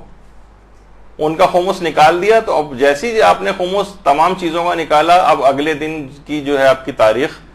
خمس کی تاریخ بن گئی. اس طرح سے خمس کی تاریخ کو بدلا جا سکتا ہے. بس اس جو بھی آپ تاریخ رکھنا چاہیں اس سے ایک روز پہلے تمام غیر استعمال شدہ چیزوں اور سیونگز کے اوپر خمس نکال دیں, تو وہ آپ کی اگلے دن کی تاریخ جو ہے وہ خمس کی تاریخ بن جائے گی. اچھا, اب اچھا اس میں ایک چیز اور بھی ہے. لوگ یہ سمجھتے ہیں کہ جب کسی چیز کو سال پورا ہو جائے یا تاریخ آ جائے تبھی وہ خمس نکال سکتا ہے. نہیں, جیسے ہی آپ کے پاس آج کوئی چیز آئی اور اس چیز کا بس موجود ہونا ضروری ہے, آپ چاہیں تو فوراً بھی اس کا خمس نکال سکتی. مثلا آج آپ چیز لے کر آئیں, آپ نے کہا کہ میں کون یاد رکھے گا اس کو, میں ابھی اس کا خمس دے دیتی ہوں, بالکل جائز ہے, خمس نکال سکتی. ہاں, کوئی چیز آپ کے قبضے میں نہیں ہے, آپ نے کہا کہ میں اگلے مہینے کی جو تنخواہ مجھے ملنی ہے میں اس کا آج ہی سے خمس نکال رہی ہوں. مثلا آپ کے پاس کوئی مستحق سیدانی آ گئی, آپ کے پاس الگ سے کوئی مال نہیں ہے, آپ نے سوچا کہ چلیں جو اگلے مہینے جو مجھ پر خمس ہوگا, ابھی وہ چیز ہے نہیں آپ کے پاس, یعنی چیز موجود ہو تو اس کا خمس نکلے گا, لیکن وہ مال جو آپ کے ہاتھ ہی میں نہیں آیا اس کی نیت کر کے اگر آپ خمس نکال دیں تو وہ خمس شمار نہیں ہوگا, وہ خمس شمار نہیں ہوتا. تو اس لحاظ سے سال پورا ہونے سے پہلے بھی خمس جو ہے وہ نکالا جا سکتا ہے, بس اس چیز کا موجود رہنا یہ ضروری ہوتا ہے. اچھا, بعض اوقات یہ ہوتا ہے کہ کوئی صاحب ہیں وہ خمس نکالتے تھے اور دوران سال انتقال کر گیا, اور ابھی خمس کی یعنی خمس کا وہ اعتقاد بھی رکھتے تھے, خمس دیتے بھی تھے, تو جیسے ہی ان کا انتقال ہوگا ان کے باقی ماندہ جتنے بھی اموال ہیں, چاہے ان پر ابھی 1 سال پورا نہ ہوا ہو, اس کا خمس نکالنا پڑتا ہے. ویسے ابھی اس کا تفصیل آگے آنے والی ہے کہ مرحوم کی جو میراث ہوتی ہے اس پر خمس ہوتا ہے, یعنی تفصیل اس وقت آئے گی. اچھا, بعض اوقات یہ ہوتا ہے کہ جیسے وہ افراد ہیں جو ہر چیز کی الگ الگ تاریخ جنہوں نے رکھی ہوئی ہے, اب ان کو یہ یاد نہیں آ رہا کہ مثلا یہ جو کپڑا میرے پاس ہے, یہ جو ان اسٹیچ جو بالکل آپ کے پاس کوئی ایسا بغیر سلا ہوا جو کوئی سوٹ پیس پڑا ہوا تھا, اس پر سال پورا ہوا یا نہیں ہوا. تو جب تک آپ کو یقین نہ ہو جائے کہ سال پورا ہو گیا تب تک اس کا خمس نکالنا واجب نہیں. جب تک آپ کو یقین نہ ہو جائے کہ 1 سال پورا ہو گیا, اور جب آپ کو اطمینان اور یقین حاصل ہو جائے کہ ہاں اب تو 1 سال ہو گیا ہوگا, اب اس کا خمس جو ہے وہ نکالنا ضروری ہو جائے گا. اچھا, اسی طریقے سے لوگوں کی اموال, دکانیں ہوتی ہیں, دکانوں کے اندر جو ہے وہ موجود مال ہوتا ہے. خود دیکھیے, ایک تو اب اس کی زیادہ میں اتنی فی الحال تفصیل میں نہیں جاؤں گا, ذرا کاروباری مسائل شروع ہو جاتے ہیں, لیکن کسی کا کوئی بھی شخص کی جو دکان ہے وہ اس کا ایک بزنس ایسٹ ہے, اس کا خمس بھی نکالنا ہوتا ہے. یا مثلا اس نے دکان کا خمس نکال دیا تھا اپنا, لیکن اس کے اندر جتنے بھی مال ڈلا ہوا ہے,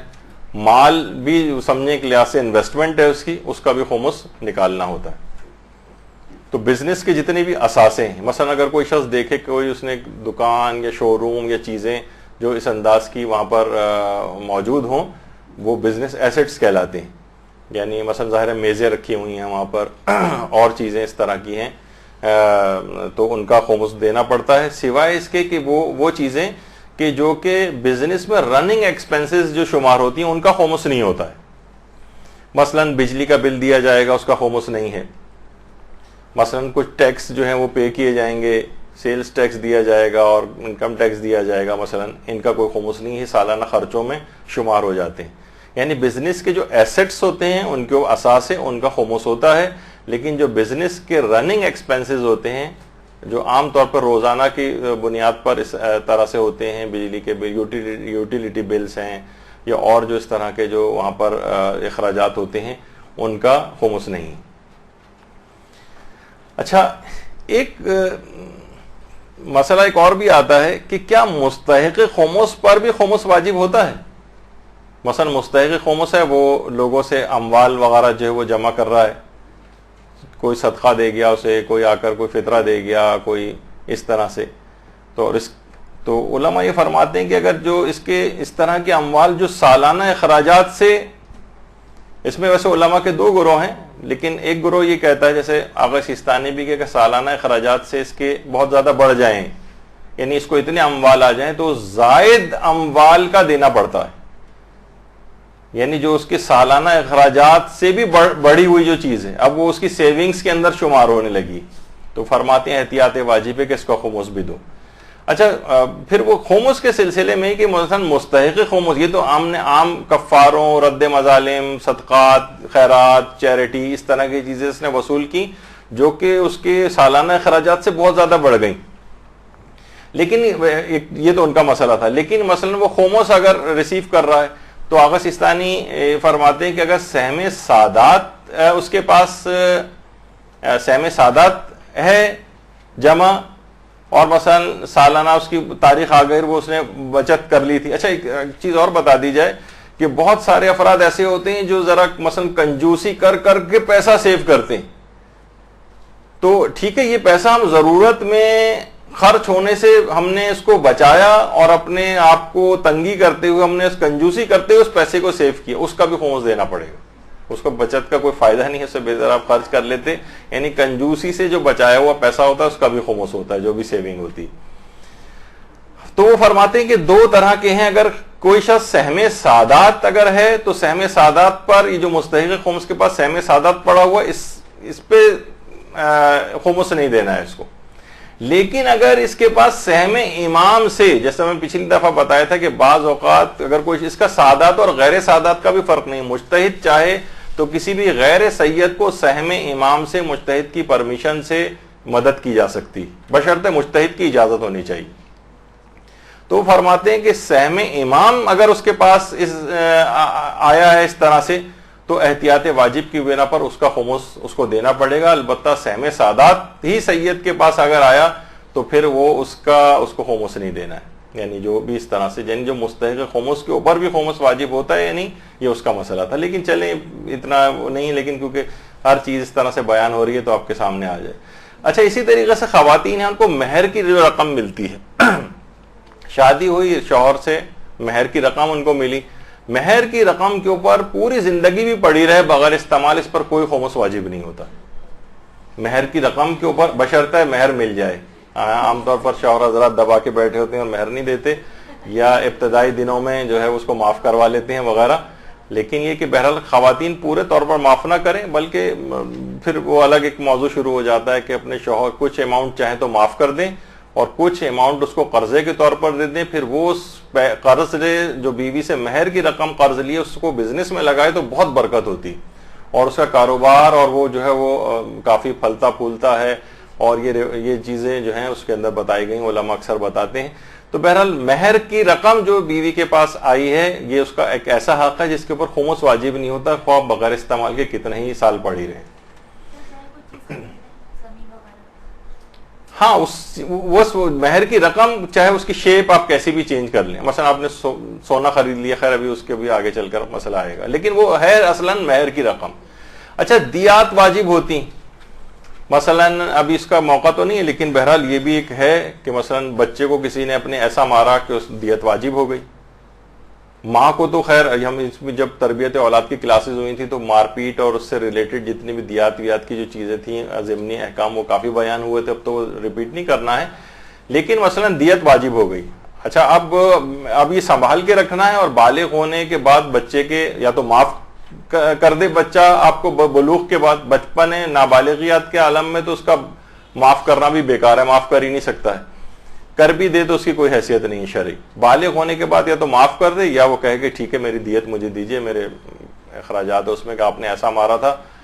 کہ مثلا وہ جلد سرخ ہو گئی تھی, نیل پڑ گیا تھا, نشان آ گئے تھے چہرے پر, مثلا تماچے کے, چہرہ سرخ ہو گیا وغیرہ اس طرح سے, تو دیت اس کی الگ الگ, چہرے پہ مارنے کی دیت الگ ہے, جسم پہ کہیں اور جگہ پہ سرخی یا نیلاہٹ وغیرہ آ جائے, خراش آ جائے, اس کی دیت الگ ہوتی. اچھا ماں کو تو مارنے کا, بچے کا جو ولی ہے نہیں باپ اور دادا, وہ تو کسی حد تک ان کو کچھ شرائط وغیرہ کے تحت مارنے کی کچھ اجازت ملتی ہے, لیکن ماں کو تو بالکل بھی اجازت نہیں. بس وہ تو پھر ایک الگ, وہ تو اتنا لمبا ٹاپک ہے, ہم پورا ڈسکس کر چکے. ابھی ہم صرف اس پہ آ رہے ہیں کہ دیت, اچھا اب جو دیت کی رقم اس کے اوپر آئی ہے, دیت کی رقم جو بچہ بالغ ہو گیا ہے یا مثلا بالغین بالغ کو مارا اور دیت واجب ہو گئی اور اس سے دیت کی رقم کے طور پر جو چیز ملی, یا مثلا بہت سارے اس طرح کے آج کل کیسز ہوتے ہیں, اور پھر اس کی الگ ایک تفصیل میں نامکمل بات کرنے سے بھی مسائل کھڑے ہو جاتے ہیں. مثلا ایبورشن جو ہے وہ کروایا تو وہ دیت, جو بھی مباشر ہے جس کے ہاتھ سے وہ چیز انجام پاتی ہے اس کو دیت دینا پڑتی. اچھا جس کے بھی ہاتھ میں وہ دیت آئے گی, ظاہر ہے بچے کا ولی ہے اس کے ہاتھ میں دیت آئے گی, مثلا باپ کے ہاتھ میں دیت آئی, چاہے باپ خود ہی راضی تھا اس فعل کے اندر, لیکن مثلا اگر چلے بالفرض, ابھی میں اس کی تفصیل میں نہیں جاتا, دیت کسی بھی عنوان سے اگر کسی کی شخص کے پاس آئے تو اس کے اوپر اس خمس معاف ہوتا ہے. یعنی مثلا کسی جسمانی, کسی کو ضرر آپ نے پہنچا دیا اور اس کے بعد جو بھی دیت واجب ہوئی اس نے آپ کو پیسے لا کر دیے, وہ سالہ سال بھی پڑے رہے آپ کے پاس بغیر استعمال, تو اس پر خمس واجب نہیں ہوتا ہے. اچھا اسی طرح سے مثلا جس مال پر ایک دفعہ خمس نکل جائے اس کو کہتے ہیں مال مخمس. ایک دفعہ بھی اگر آپ نے کسی مال پر چیز پر خمس نکال دیا, اب اس پر ساری زندگی ہمیشہ کے لیے خمس معاف ہو گیا, اب نہیں دینا ہے آپ کو, چاہے وہ کتنے ہی سال بغیر استعمال کے پڑی رہے, کیونکہ اس پہ خمس نکل گیا. لیکن مثلا آپ نے جو پیسہ مال مخمس یعنی جو خمس نکالا ہوا جو مال تھا اس کو آپ نے کسی بزنس میں لگا دیا, اب وہ بزنس میں لگانے کے بعد وہ نا اس پہ ارننگ پروفٹ شروع ہو گیا, تو وہ جو بڑھ گیا ہے اب اس بڑھی ہوئی رقم کا خمس دینا پڑے گا, اس اصل چیز کا خمس نہیں دینا ہے جو خمس نکلا ہوا پیسہ تھا. مثلا اس سے کسی نے خمس نکالا 10 لاکھ, اس سے لے لیا اس نے پلاٹ,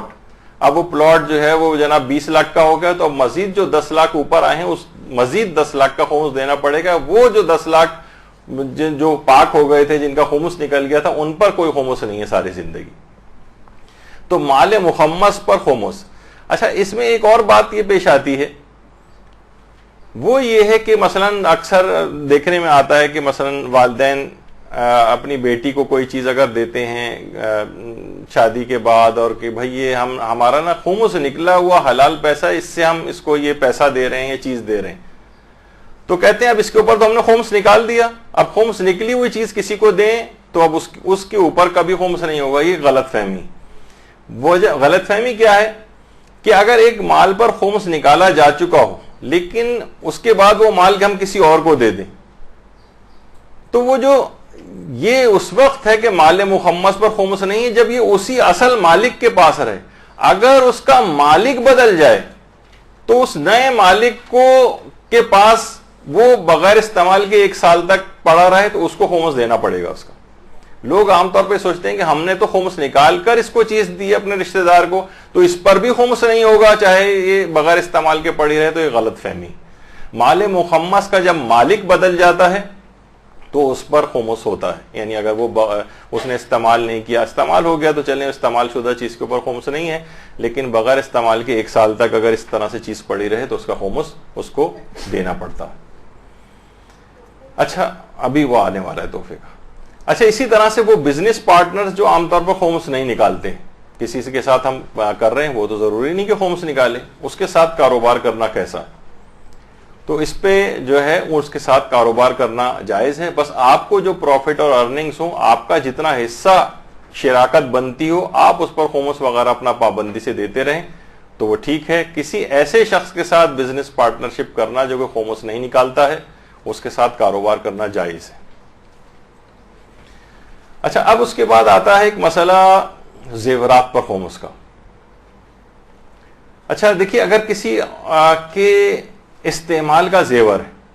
بشرطے اس کی شان سے زائد نہ ہو تو اس کے اوپر کوئی خمس نہیں.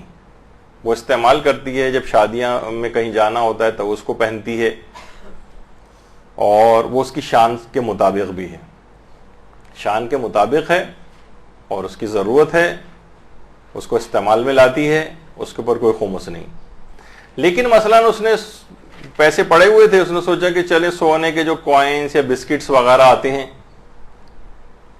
میں وہ لے کے رکھ لیتی ہوں، تو اس کا جو اس طرح سے تجارتی مقصد کے لیے لے کر رکھے گئے ہیں ان کا خمس دینا پڑے گا۔ اس سونے کے اوپر زکوٰۃ نہیں ہوتی ہے، لوگ عام طور پہ کہتے ہیں سونے پر کتنی زکوٰۃ ہے، تو یہ جو اس طرح کے جو ہیں ان کے اوپر زکوٰۃ نہیں ہوگی بلکہ خمس دینا پڑے گا ان کا۔ اچھا، شادیوں میں عام طور پر جو زیورات ملتے ہیں، تو دیکھیے اگر وہ اس طرح کا ہے کہ اس کا جو اس کو دلہن کو جو چیزیں ملی ہیں اگر یہ اس کے پاس اس کی شان کے مطابق ہیں، اور اگر یہ اس کو نہ ملیں تو اس کی شان میں کمی کا سبب سمجھا جائے گا۔ بھائی عام طور پر معاشرے کے اندر، معاشرے کے اعتبار سے اسلام کے لحاظ سے تو اس میں کوئی کمی اور خرابی نہیں، لیکن لوگ باتیں بنائیں گے، بھائی شادی ہو کر آئی، اس کے والدین نے اس کو کیا دیا، اس کی کوئی ویلیو سسرال میں مثلا نہیں ہوگی، تو اسلام بھی اس کو اس حد تک کاؤنٹ کرتا ہے کہ اگر اس کی شان میں کمی کا سبب بنے اور اس کے لحاظ سے اس کے پاس زیور ہونا اس کے پاس ضروری ہو تو وہ اگر شان کے مطابق ہے تو اس کے اوپر کوئی خمس نہیں۔ شان سے ہاں بہت اوپر اگر کسی کے پاس ہو جائے، مثلا ایک عام غریب گھرانے کی لڑکی ہے اور مثلا اگر اس کے پاس 4 چوڑیاں اور ایک سیٹ یا اس طرح کے کانوں وغیرہ کا کوئی ایک معمولی سا زیور ہو تو یہ مثلا اس کی شان کے مطابق ہے، لیکن اس کے پاس مثلا 20 سونے کی چوڑیاں ہو جائیں اور مثلا اس کے پاس 4 سیٹ ہو جائیں جو اس کے اسٹیٹس سے بہت زیادہ ہوں، تو یہ جو زائد بر شان زیور ہے اس کا خمس دینا پڑے گا۔ اچھا، شان کا تعلق عرفی اور معاشرے کے سیٹ اپ سے، مثلا لوگ حیران ہو جائے، ارے اس فیملی کی اور اس کے پاس اتنا زیور، اس کا مطلب ہے کہ اس کی شان سے زیادہ ہے، تو جتنا شان کے مطابق ہے اس پر خمس نہیں ہے، اور جتنا وہ شان سے بڑھ گیا ہے اس کا خمس مارکیٹ ویلیو کے مطابق اس کو دینا پڑے گا۔ اب مسئلہ ہے کہ وہ سارے سوال پوچھنے سب ہیں جو آگے آنے والے ہیں۔ اب میں ظاہر جس طرح بھی زیورات کا پہلے نہیں میں نے بتایا اب آیا تو اسی طریقے سے یہ بھی آگے چل کر آئیں گے۔ اچھا، اب اسی زیور کے اندر ایک مسئلہ یہ پیش آتا ہے کہ مثلا اگر عورت کی زینت کا زمانہ گزر گیا ہے، اب وہ بوڑھی ہو گئی ہے، اب وہ اس کے پاس کئی سالوں سے 10 سال سے اس نے زیور کو استعمال نہیں کیا ہے، تو کیا اس کا خمس بھی اس کو دینا پڑے گا؟ تو دیکھیے سب سے پہلے تو بوڑھے ہونے کا معیار کیا ہے؟ آپ کو پتہ ہے پاکستان کے جو وہ ہے آج تک کوئی عورت صدر مملکت کیوں نہیں بن سکی؟ اس کی وجہ ہے کہ اس میں آئین میں لکھا ہوا ہے کم سے کم اس کی عمر 40 سال کی ہونی چاہیے،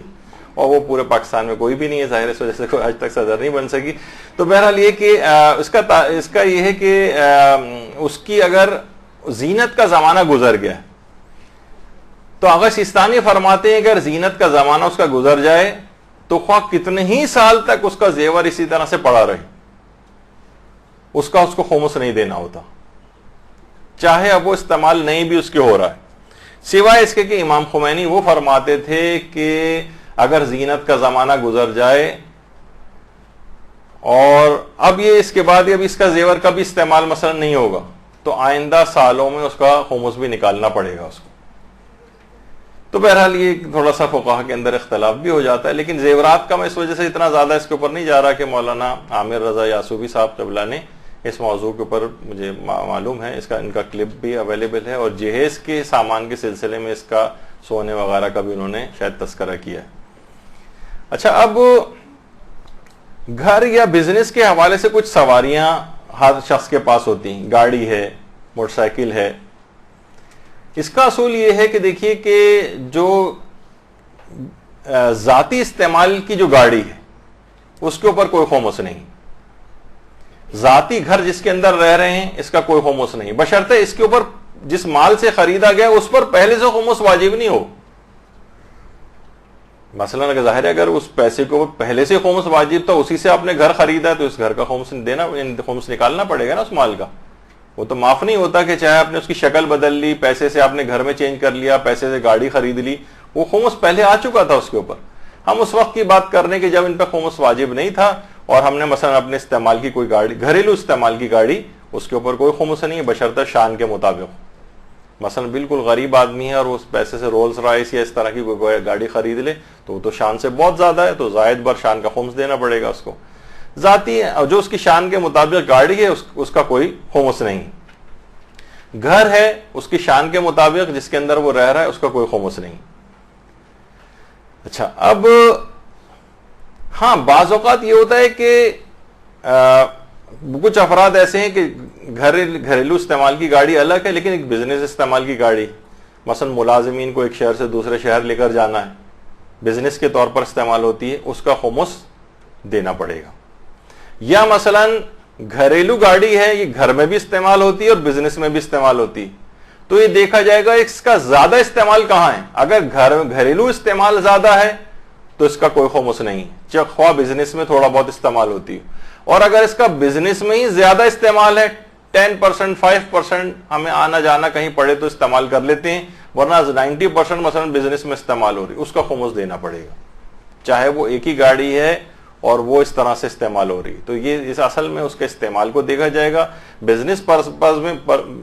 مقاصد میں زیادہ استعمال ہو رہی ہے تو اس کا خمس دینا ہوگا, اور اگر گھریلو استعمال میں زیادہ استعمال ہو رہی ہے تو اس کا خمس نہیں. اچھا, اب جو عام طور پر گھر یا گاڑی کی جو مینٹیننس ہوتی ان کا کوئی خمس نہیں ہوتا. مثلا گاڑی کی جو ڈینٹنگ اور پینٹنگ وغیرہ ڈینٹنگ اور پینٹنگ کروانی پڑ رہی ہے, اس کا کوئی خمس نہیں ہے. مکینک کو جو پیسے دینے پڑ رہے ہیں اس کا خمس نہیں ہے. یہ گاڑی کی جو اور چیزیں ہیں آرائش کی یا جو وہ استعمال ہو رہی ہیں گاڑی کی مینٹیننس کے لیے استعمال ہو رہی ہیں. گھر ہے اس میں رنگ کروانے کی ضرورت پیش آ رہی ہے, رنگ کروا رہے ہیں, پلمبر آ کے کام کر رہے ہیں, جو اور اس طرح کی جو چیزیں ہیں کنسٹرکشن کے اعتبار سے مینٹیننس ہیں وہ اسلام خرچے میں شمار کر لیتا ہے اور اس کا خمس نہیں دینا ہوتا. اچھا, بعض اوقات یہ ہوتا ہے کہ خمس واجب الادا ہو لیکن اس کی ادائیگی کی طاقت نہیں ہے ہمارے پاس, ادائیگی کی طاقت. تو پھر وہ پچھلی مرتبہ بھی یہ بات آئی تھی کہ یا تو مجتہد یا اس کے بااختیار نمائندے سے مہلت لے لیں, یا مثلا قسطیں کروا لیں, قسطیں بھی کروائی جا سکتی ہیں. یا ایک طریقہ اور بھی ہے اور وہ ہے وہ کہلاتا ہے دست گردانی. دست گردانی کیا چیز ہے؟ مثلا آپ نے کہیں سے بھی انتظام کیا, مثلا ہم پر 1 لاکھ روپے خمس واجب ہے, اب ہمارے پاس اتنے پیسے ہیں نہیں اور اب ہم کیا کریں, خمس بھی واجب ہے اور اگر خمس ہم نے نہیں نکالا تو اس چیز کا استعمال بھی حرام ہو جاتا ہے. اب آپ یہ کریں کہ بالفرض کہیں سے بھی آپ کچھ رقم کا بندوبست کریں اور مجتہد کے وکیل سے دست گردانی کریں, جا کے آپ یہ کہیں کہ یہ میں خمس, یعنی پہلے سے انڈرسٹینڈنگ ہو اس کے ساتھ کہ یہ میں خمس کے طور پر آپ کو 1 لاکھ روپے دے رہا ہوں, یہ میرا خمس ادا ہو گیا, اس کے ہاتھ میں چلے گئے پیسے, اب وہ خمس ادا ہو گیا آپ کا. اب وہ مجتہد کا وکیل اپنے پاس سے آپ کو وہی رقم قرضے کے طور پر دے دے اور کہے کہ ٹھیک ہے اب آپ ہر مہینے مثلا 5-5 ہزار روپے کر کے مجھے نا میرا قرضہ لوٹا دیجیے گا. تو اس کو یہ کہلاتا ہے دست گردانی. اب کیا ہوگا, خمس آپ کا ادا ہو گیا اور آپ اس کے مقروض ہو گئے. ٹھیک ہے, یہ ایک عام شخص کا مقروض ہونا اور وہ ایک الگ مسئلہ ہے, اور ایک خمس کی ایک ذمہ داری جو آپ انسان فیل کرتا ہے وہ ایک الگ چیز ہوتی ہے. تو خمس آپ کا اس طرح سے ادا ہو جائے گا اور وہی رقم آپ کو اس طرح سے واپس مل جائے گی. یہ بھی ایک طریقہ کار ہے جو مجتہدین کے وکلاء وغیرہ میں وہ اس طرح سے رائج ہے. فائدہ اس کا یہ ہوتا ہے کہ کم سے کم خمس والی جو وہ چیز ہے وہ آپ استعمال کرنے کی آپ کو اجازت مل جاتی. کچھ لوگ یہ بھی کرتے ہیں اس طرح خمس پورا ادا ہو گیا اور اب مقروض ہو گئے اس کے, پھر بعد میں وہ قرضہ جس طرح عام قرضہ اتارتے ہیں اس طرح سے قرضہ اتاریں گے.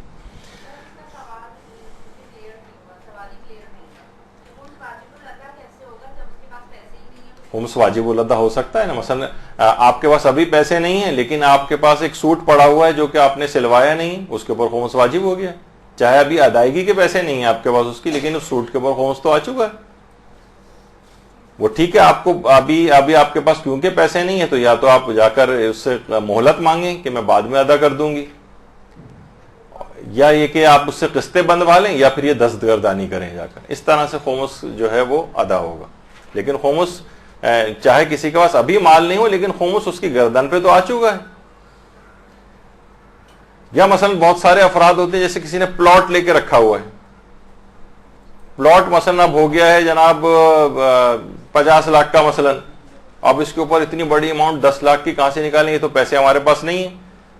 پیسے نہیں نہ ہونا ایک الگ چیز ہے, لیکن خمس کا واجب ہونا ایک الگ چیز ہو گیا. یعنی خمس اس کے اوپر آ گیا, اب اس کو یہ طریقہ کار اختیار کریں اپنے اوپر سے خمس ہٹانے کی, یا تو قسطیں بنوائیں یا پھر مہلت مانگیں یا پھر دستگردانی کریں.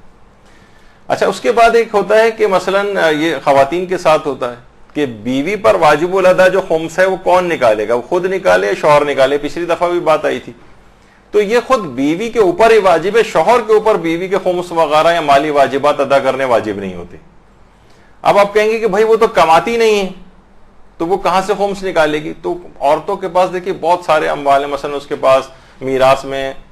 کچھ پیسہ آیا, اس نے سیونگ کر کے کوئی چیز اپنے پاس رکھی ہوئی ہے, وہ مثلا کہیں ٹیوشن پڑھاتی ہے, جاب کرتی ہے, یا کوئی اور اس کے پاس کہیں اور سے آ جاتی ہے, اس کے والدین اس کی ہر مہینے مثلا ہیلپ کرتے ہیں, کہیں نہ کہیں سے اس طرح سے شوہر نے اس کو جو ہے وہ پیسے دیے, اس میں سے وہ کچھ سیونگ کر لیتی ہے, یا وہ اس کو ہر مہینے کا اس نے خرچہ باندھا ہوا ہے بیوی کے لحاظ سے.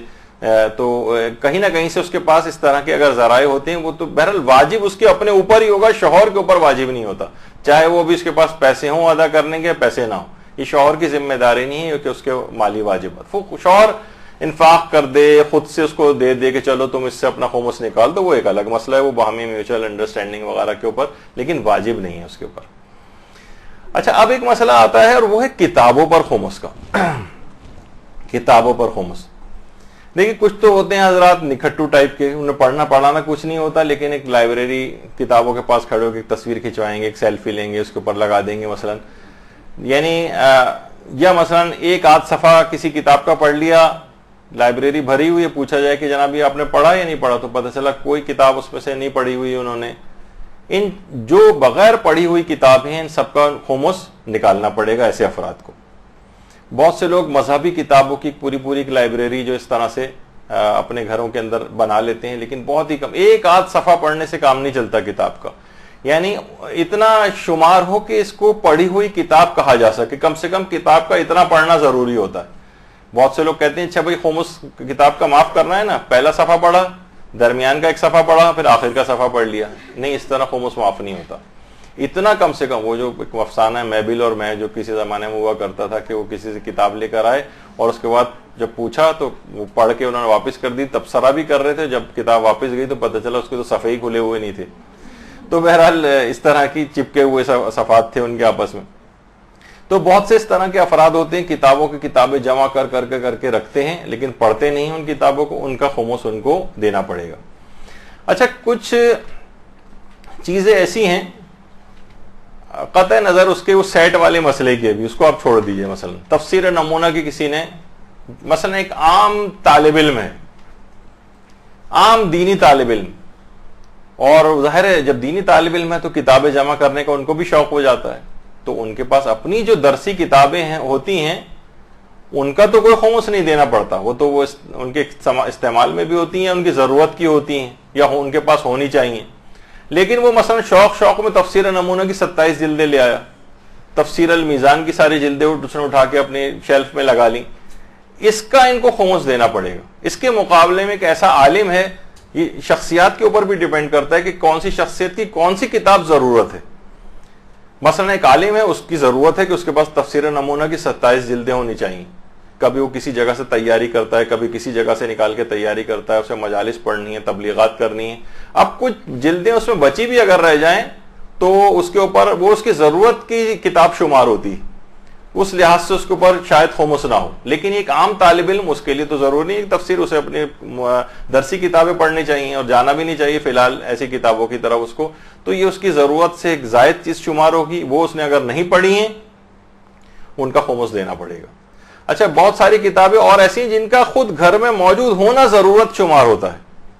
مثلا توضیح المسائل, ہو سکتا ہے کہ آپ کو مسئلہ نہیں پیش آئے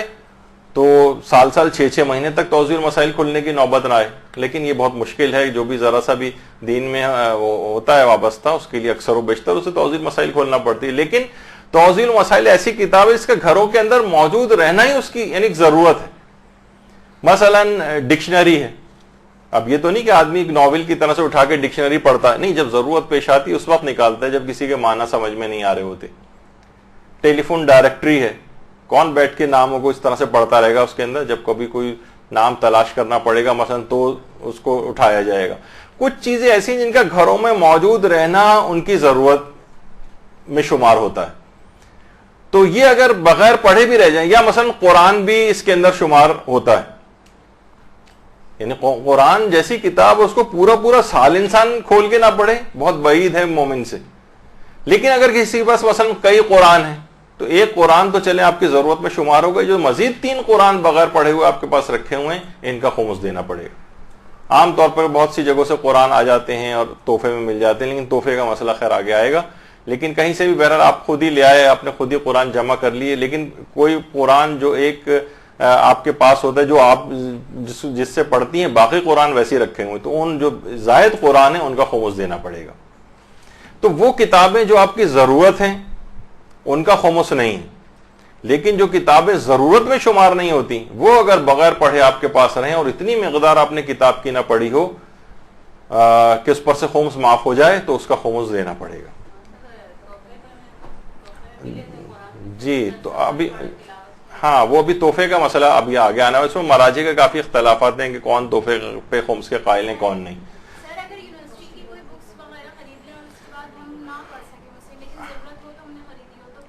لیکن یہ کہ ضرورت اگر اس کا موجود ہونا طالب علم کے لیے ضرورت شمار ہو, لیکن اس طرح کا طالب علم ہے اس کے بس اس نے خرید کے رکھ لی لیکن پڑھنا پڑھانا کچھ بھی نہیں ہے, تو بہت مشکل ہے کہ اس طرح کی کتابوں پر اس کو خمس معاف ہو. لیکن اگر واقعی ضرورت کے تحت اس نے لی اور کتاب کو پورا نہیں پڑھا, جتنی ضرورت تھی اتنا پڑھا, مثلا ابتدائی 25 پیجز اس نے پڑھ لی, 1000 پیج کی مثلا کتاب تھی, لیکن اتنی فی الحال ضرورت تھی اور خریدنی ہی تھی اس کو. کوئی پوچھے کوئی کون سی کلاس میں کون سی کتاب ہے آپ کے پاس, تو کتاب تو طالب علم کے پاس ہونی چاہیے, تو اس لحاظ سے اس کے اوپر سے خمس معاف ہو جاتا ہے. لیکن یہ اس کی دیکھی جائے گی واقعتاً ضرورت ہے یا ضرورت نہیں. مثلا ہو سکتا ہے لغات, ڈکشنریز, عربی, فارسی اور اس کی کئی والیوم کے اندر ڈکشنری ہوتی ہے. ایک عام شخص کو کیا ضرورت ہے اس کی, کبھی بھی وہ کسی یعنی ایک عام شخص کی ضرورت نہیں ہے اتنی والیوم کی ڈکشنری اپنے پاس رکھنا, تو وہ اس کا خمس اس کو نکالنا پڑے گا اگر وہ اتنی مقدار میں اس نے استعمال نہیں کی کہ جس کو کتاب کو پڑھنا قرار دیا جائے. لیکن ایک طالب علم ہے, ایک عالم ہے, اس کے پاس اتنے ہی والیوم کی ڈکشنری ہونی چاہیے کہ اس کو بہت اکثر و بیشتر الفاظ کے معنی اور وہ سب تلاش کرنے ہوتے ہیں, اور اس کو ضرورت پیش آتی ہے تبلیغات میں, اس کو ضرورت پیش آتی ہے اپنی تقاریر اور لیکچرز کے لیے, تو اس کی وہ ضرورت شمار ہوگی اور اس کے اوپر خمس نہیں ہوگا. اچھا, اب اس کے بعد ایک اور مسئلہ آتا ہے اور وہ ہے دواؤں پر خمس کا. اچھا دیکھیے, کچھ اس میں بھی وہی ہے کہ جو دوائیں گھریلو ضرورت کے طور پر ہر گھر کے اندر موجود رہنا ضروری سمجھی جائیں, مثلا پیٹ کے درد کی دوا اور جسم کے درد کی دوا اور مثلا بخار کی دوا اور مثلا دستوں کی دوا اور مثلا خارش کی دوا اور الٹی کی دوا, اس طرح کی جو عمومی ضرورت کی جو دوائیں ہوتی ہیں ان کی اگر ایک مناسب مقدار گھر کے اندر موجود ہو کہ جب بھی کبھی پیٹ میں درد ہوگا تو ہم وہ دوا, ہو سکتا ہے پورے سال پیٹ میں درد نہ ہو, زبردستی تو نہیں کہ سال پورا ہونے والا ہے اور پیٹ کے درد کی دوا جلدی سے گولی نکالی کھا لی گئی خمس واجب نہ ہو جائے, نہیں, یہ اس طرح تو نہیں ہوگا. جب ضرورت ہوگی ظاہر جب بھی کھانی ہے آپ نے. تو وہ چیزیں جو گھر میں موجود ہونا ضرورت ہو, مثلا رات کے وقت کسی کے پیٹ میں درد ہو اور وہ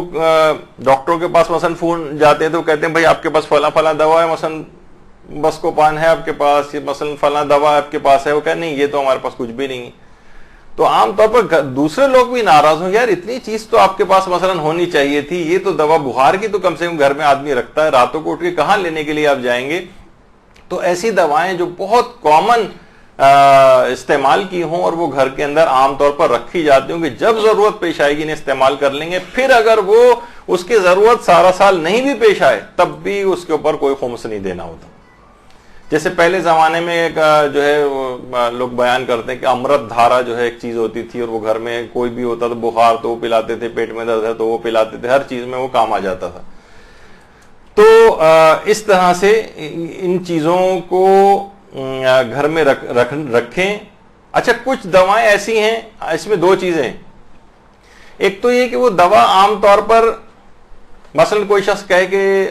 اس کو کوئی علامت نہیں, کچھ نہیں, لیکن وہ مثلا دل کے دورے پڑنے والی دوائیں بھی خرید کے لے آیا, آج کل بھائی دل کے دورے بہت پڑ رہے ہیں تو میں یہ رکھ لوں گھر پہ لا کے.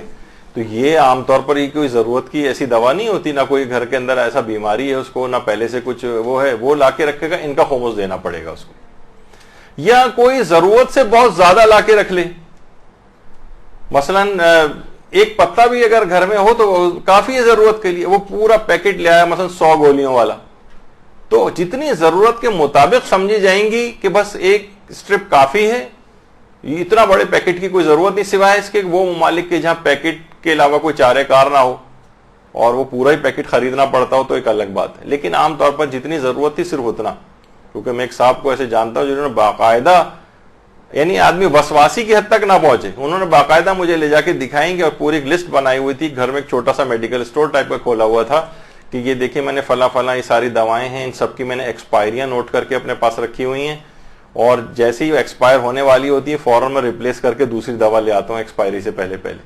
تو یہ تو وسواس کی حد تک انسان پہنچ جاتا ہے کہ اتنا, بھائی اب کوئی ایسا تو نہیں کہ آپ ایسی جگہ پہ ہیں گھر سے قدم باہر نکالنے BCO میڈیکل اسٹور ہے, آپ اس وقت خرید سکتے ہیں جب ضرورت ہو, بس ایک اسٹرپ کافی ہے کہ گھر میں رات بے رات کہاں ڈھونڈنے کے لیے نکلیں گے. لیکن اتنی بڑی بڑی مقدار میں دوائیں خرید کے اپنے پاس رکھ لینا کہ ضرورت پیش آئے گی تو یہ اس میں خمس دینا پڑے گا. تو یہ دواؤں پر اس لحاظ سے خمس میں یہی ہے کہ وہ اتنی ضرورت والی دوائیں ہوں کہ جو عام طور پر ضرورت ہو اور ان کی مقدار بھی مناسب ہو, بہت زیادہ ایکسیڈ نہ کر جائے, ورنہ خمس اس کا بھی دینا پڑے گا. اچھا, اب اس کے بعد بہت سے لوگ پریشان ہوتے ہیں کہ ہمیں حج پر جانا ہے, تو اس کا مطلب ہے حج پر جانے سے پہلے ہمیں سارا خمس نکالنا پڑے گا, ساری زندگی جتنے بھی چیزیں, یعنی اب تک ہم نے خمس نہیں نکالا ہے تو حج کے پیسوں کا بھی خمس نکالو اور ان تمام چیزوں کا بھی خمس نکالو. دیکھیے حج کا اور خمس کا کوئی تعلق آپس میں نہیں, حج پہ جائیں یا نہ جائیں خمس واجب ہے تو وہ نکالنا پڑے گا. حج کا اخراجات کا الگ سے کوئی خمس نہیں ہوتا ہے, سوائے اس کے کہ وہ حج کے پیسے ہی اتنے سال کے پڑے ہوئے ہوں کہ ان پہ خمس واجب ہو چکا ہو, تو وہ تو چاہے حج پہ جائیں یا نہ جائیں خمس ویسے ہی واجب تھا ان کے اوپر, تو وہ ایک اس لحاظ سے حج کے ساتھ مکس ہو جاتا ہے مسئلہ. ورنہ حج کے پیسوں کے اوپر کوئی خمس نہیں ہوتا ہے الگ سے. جو اخراجات ہم حج پہ کریں گے اس پہ خمس نہیں دینا ہوگا. نہیں, حج مثلا حج کے جو پیسے ہیں, ظاہر ہے اگر یہ آپ کے پاس 1 سال سے زائد پڑے ہوئے ہیں, 1 سال سے زائد ہو گیا تو ان پہ ویسے ہی خمس واجب ہو گیا تھا. نہیں جا رہے ہیں تو اب ہم نے سوچا کہ یہ جو ہمارے پاس اب ہم 5 لاکھ ہمیں جمع کرانے ہیں, اور ہماری اسی 6 مہینے میں ہمارے پاس انتظام ہوا تھا 5 لاکھ کا, ان کا الگ سے کوئی خمس نہیں, اس کا کوئی خمس نہیں دینا ہوتا, اس مال کے اوپر خمس واجب ہی نہیں. تو حج کا کوئی خمس نہیں ہوتا ہے, حج کے اخراجات کا کوئی خمس نہیں.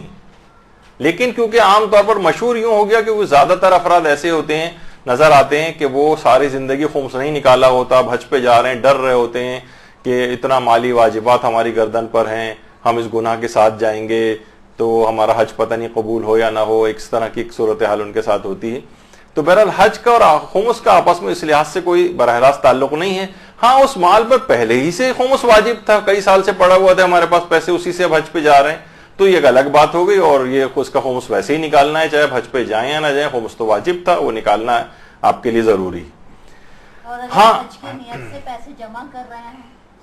وہ ایک ہی بات ہو گئی. ہاں اس میں ایک بات اور بیان ہو جائے کہ بعض اوقات یہ ہوتا ہے کہ حج میں اور خمس میں ٹکراؤ ہو جاتا ہے,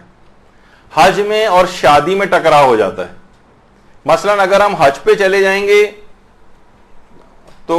یعنی اگر ہم خمس نکال دیں گے تو حج پہ نہیں جا سکیں گے, ہم خمس نکالیں گے تو شادی نہیں ہو سکے گی, پیسے کم ہو جائیں گے. تو یہ ایک الگ سے ایک ٹکراؤ, وہ حج کی کلاسز کے اندر زیادہ مناسب ہوتا ہے اس کو بیان کرنا. لیکن خمس کے اعتبار سے صرف اتنا بیان ہو جائے کہ اگر حج کی تاریخیں پہلے آ جائیں, خمس کی تاریخ بعد میں آنی تھی, تو حج پہ جانا واجب ہے. اور اگر خمس کی تاریخ پہلے آ جائے حج سے, تو خمس نکالنا واجب ہے، چاہے حج کے پیسے نہ بچیں اور حج پہ نہ جا سکیں. ہم حجی کے پیسے جمع کر رہے تھے، اس سال حج پہ جانا تھا، کچھ 2 مہینے کے بعد مثلا پالیسی آنے والی تھی اور ہمیں پیسے سبمٹ کرنے تھے. اب جناب اس میں سے ہم نے 1 لاکھ کم ہو گئے ہمارے، ہم نے کیونکہ خمس نکال دیا. اب ہم کہیں گے بھائی ہم تو حجی کے پیسے جمع کر رہے تھے، تو اب کیا کریں؟ تو اب حج آپ پر واجب نہیں رہا، کیونکہ خمس کی تاریخ پہلے آ گئی. یعنی واجبات میں سے جس کی تاریخ بھی پہلے آ جائے اسی کو انجام دینا ہے، خواہ دوسرے واجب کے پیسے نہ بچیں آپ کے پاس. لیکن اس میں اچھا شادی کے معاملے میں بھی ہوتا ہے کہ شادی کرنا اگر واجب اور ضروری ہو گیا ہے تو پھر شادی مقدم ہو جائے گی، پھر حج پیچھے چلا جاتا ہے. لیکن وہ پھر ان کے بہت چیزوں میں آپس میں اس طرح سے ٹکراؤ ہوتا ہے، لیکن وہ حج کی کلاسز ہی کے اندر زیادہ مناسب ہے کہ اس کو بیان کریں. بہرحال مقصد کہنے کا یہ تھا کہ حج کی اخراجات پر الگ سے کوئی خمس نہیں ہے، سوائے اس کے کہ اتنے 1 سال اس پر پورا ہو گیا ہو یا تاریخ خمس آ گئی ہو تو اس کا خمس نکالنا پڑے گا. البتہ کوئی احتیاط کرنا چاہے کہ بھئی ایسا نہ ہو کہ میں خمس نہیں نکالتا تھا، حتیٰ کہ وہ ایسے مال سے بھی حج کے اخراجات دے دے کہ جس پر خمس واجب ہے، تب بھی اس کا حج تو ہو جاتا ہے. بس اس کو یہ کوشش کرنی چاہیے کہ وہ قربانی کے پیسے اور احرام جو اس نے پہنا ہوا ہے اس پر خمس واجب نہ ہو. کیونکہ بہت سے کچھ مراجع سے گزرے، جیسے آغا خوئی بہت سخت تھے. ایک شخص کو پتا چلا کہ جناب وہ بڑی محنت مشقت کر کے حج کر کے آ گیا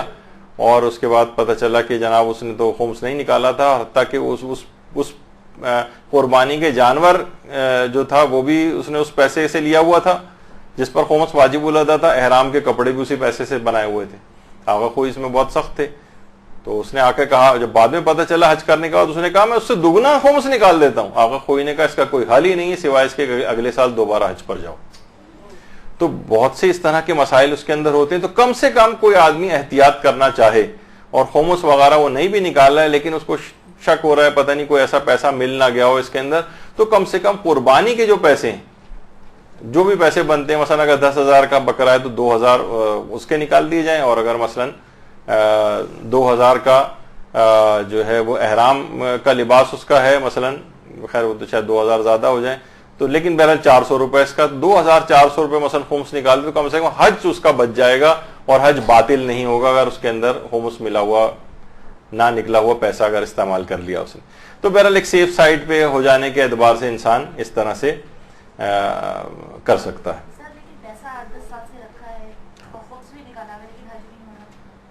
ہاں تو خمس اگر نکلا ہوا پیسہ ہے تو وہ تو پاک پیسہ ہے، بس وہ حج کے اوپر چلا جائے، جائے نہ جائے لیکن خمس کا پیسہ پاک ہی رہے گا. حج کے لیے الگ سے کوئی خمس نہیں نکالنا ہے اس کو. اچھا، یا مثلا کوئی شخص یہ بھی کرے کہ اگر ایسا ہے کہ بھئی حج پہ اگر خمس نکال دوں گا تو حج پہ نہیں جا سکوں گا، تو پھر وہ مجتہد کے پاس وہی والے طریقے کرے، جا کر یا تو مہلت مانگ لے، قسطیں کروا لے، یا مثلا دستگردانی کرے اور پھر اس پیسے کو حج کے لیے استعمال کر لے. یعنی ایسا نہیں ہے کہ کوئی نہ کوئی شریعت حل نکال دیتی ہے کہ اس کا حج بھی ہو جائے تو ورنہ، لیکن اصلاً یہی ہے کہ بہرحال اس کو جس کی بھی تاریخ پہلے آ جائے اسی کے مطابق عمل کرنا ہے. حج کی تاریخ پہلے آ گئی، پیسے جمع کرا دیے، اور وہ حج کے بعد کہیں جا کے اس کی تاریخ آنی تھی خمس کی، تو وہ حج میں اخراجات میں شمار ہو جائیں گے. اور خمس کی اگر پہلے آ گئی اور 2 مہینے بعد ہی حج پہ جانا ہے مثلا اس کو، تو حج ہی جو ہے وہ خمس سے نکالنا پڑے گا، اور حج فی الحال واجب نہیں ہوگا اگر کوئی اور پیسہ اس کے پاس نہیں جس کو ملا کر وہ حج پہ جا سکے. اچھا، اب اس کے بعد آتا ہے کہ کچھ افراد ایسے ہوتے ہیں جو خمس نہیں دیتے. خمس نہیں دیتے. لوگ اکثر پریشان ہوتے ہیں کہ ان کے گھر میں کھانا پینا کیسا ہے. تو دیکھیے، جو افراد، اول تو پہلا اس کے اندر ایک مسئلہ یہ آتا ہے کہ مثلا لوگ یہ سوچتے ہیں کہ بھائی اس کے گھر ہم جا رہے ہیں تو یہ تو اسی پیسے سے ہی ہمیں کھانا پینا کر رہا ہے ہمارا، اور خمس نکالتا نہیں ہے. خمس نہیں نکالتا تو اس کا اموال استعمال کرنا ہی حرام ہے. وہ بغیر خمس نکلا ہوا پیسہ ہم پر استعمال کر رہا ہے. تو اگر کسی کو شک ہے کہ پتہ نہیں، دیکھیے لوگ جو ہوتے ہیں وہ تو ان کے پاس کئی طرح کے اموال آ سکتے ہیں نا. ہو سکتا ہے کوئی پیسہ حلال ہو اس کے پاس، کوئی ذریعے سے آ رہا ہو، ہمیں کیا پتا کہ یہ مال حرام جو تھا اسی پیسے کی بنی ہوئی پتی خرید کے لے کر آ رہا ہے، وہ ہمیں پلا رہا ہے. تو 99% کیسز کے اندر تو آپ شعبے میں ہی رہیں گے کہ کون سا پیسہ ہے جو آپ پر استعمال کیا ہے اس نے. تو اس لحاظ سے آپ کسی کے گھر اگر مہمان گئے ہیں اور آپ کو یہ تو پتا ہے کہ خمس نہیں نکالتا ہے، لیکن کیا پتا کہ یہ پیسہ اس کے اوپر خمس واجب نہ ہو جو ہم پر ابھی استعمال ہو رہا ہے، ہو سکتا ہے کوئی اور حلال پیسہ ہو جس سے ہمیں یہ چیز خرید کر لے کر آیا ہے، تو حالت شک میں اس چیز کا استعمال بالکل جائز ہے. اور بالفرض اگر 100% بھی یقین ہے تب بھی آقا سیستانی یہ فرماتے ہیں کہ تب بھی اس کا گناہ اسی شخص کے ذمے ہے، آپ پر کوئی اس کا گناہ نہیں ہے، اور آپ اس کی وہ چیز یا اس کے گھر میں کھانا پینا جا کر کر سکتے ہیں، اس کی چیز استعمال کر سکتے ہیں. البتہ اچھا یہ جو مسئلہ ہے یہ آغا سیستانی اور آیت اللہ خوئی دونوں اس بات کے قائل تھے کہ یہ آپ کی ذمہ داری نہیں ہے، آپ اس کے گھر کھانا پینا کر سکتے ہیں اور استعمال بھی کر سکتے ہیں چیزیں. لیکن رہبر معظم آیت اللہ خامنئی یا مثلا امام خمینی وہ یہ فرماتے تھے کہ اگر 100% آپ کو پتا ہے کہ اس مال کے اوپر خمس نہیں نکلا ہوا جو آپ کو استعمال کروایا جا رہا ہے، تو پھر آپ کو حاکم شرع کی اجازت لینا پڑے گی. اچھا اس میں اجازت پہلے سے بھی آپ لے سکتے ہیں آئندہ چیزوں کے لیے حاکم شرع کے پاس جا کر کہ بھائی ہمارے بہت سے رشتہ دار ایسے ہوتے ہیں جو خمس نہیں نکالتے ہیں، ان کے گھر ہم کھانا پینا، ہمیں 100% یقین ہے یہ اسی پیسے سے ہی چیزیں لے کر آیا ہے اور یہ خمس نہیں نکالتے، اس پیسے پر خمس واجب الادا تھا، ہمارے ساتھ ہی اس پیسے کو بینک سے ڈرا کیے ہیں اس نے، اور یہ 10 سال سے پیسہ پڑا ہوا تھا، اسی سے پھر بازار سے چیزیں خریدی وہ ہمیں لا کے کھلا رہا ہے مثلا. تو بالفرض یعنی کوئی بھی ایسی چیز کہ وہ مجتہد کے وکیل سے آپ جا کے پہلے سے اس کی حاکم شرع سے اس کی اجازتیں لے لیں تو آئندہ بھی ان کے اموال استعمال کر سکتے ہیں. اسی طریقے سے مثلا ان افراد کے لیے بھی مسئلہ ہے کہ مثلا باپ خمس نکالتا ہی نہیں ہے اور اسی بغیر خمس نکلے ہوئے پیسے سے اس نے گھر بنا لیا، اب اس کی بیوی ہے بچے ہیں وہ کیا کریں؟ تو وہ آقا سیستانی فرماتے ہیں کہ یہ افراد ان کا استعمال اس کا جائز ہے اور یہ چیزیں بھی استعمال کر سکتے ہیں، اس گھر کے اندر رہ بھی سکتے ہیں، ان کے اوپر کوئی گناہ نہیں ہے. جس نے خمس نہیں نکالا وہ گناہ گار ہے. لیکن امام خمینی اور آیت اللہ خامنئی یہ فرماتے ہیں کہ نہیں، یہ لوگ اس وقت تک اس مکان کو بھی استعمال نہیں کر سکتے جب تک کہ حاکم شرع کی اجازت نہ ہو. البتہ یہاں پر احتیاط واجب کی بنا پر کہتے ہیں، تو احتیاط واجب میں یا تو رجوع والا مسئلے کی طرف چلے جائیں یا یہ کہ حاکم شرع سے یعنی جن کے آپ تقلید میں انہی سے جا کر اجازت لے لیں. اچھا اب جو افراد خمس نہیں دیتے ان کا یہ مسئلہ ہو گیا کہ کچھ علماء کہتے ہیں حاکم شرع سے ان اموال کے استعمال کی اجازت لینا ہوگی، اور کچھ کہتے ہیں جیسے آغا سیستانی کے نہیں استعمال کر سکتے. اچھا بعض اوقات یہ ہوتا ہے کہ شوہر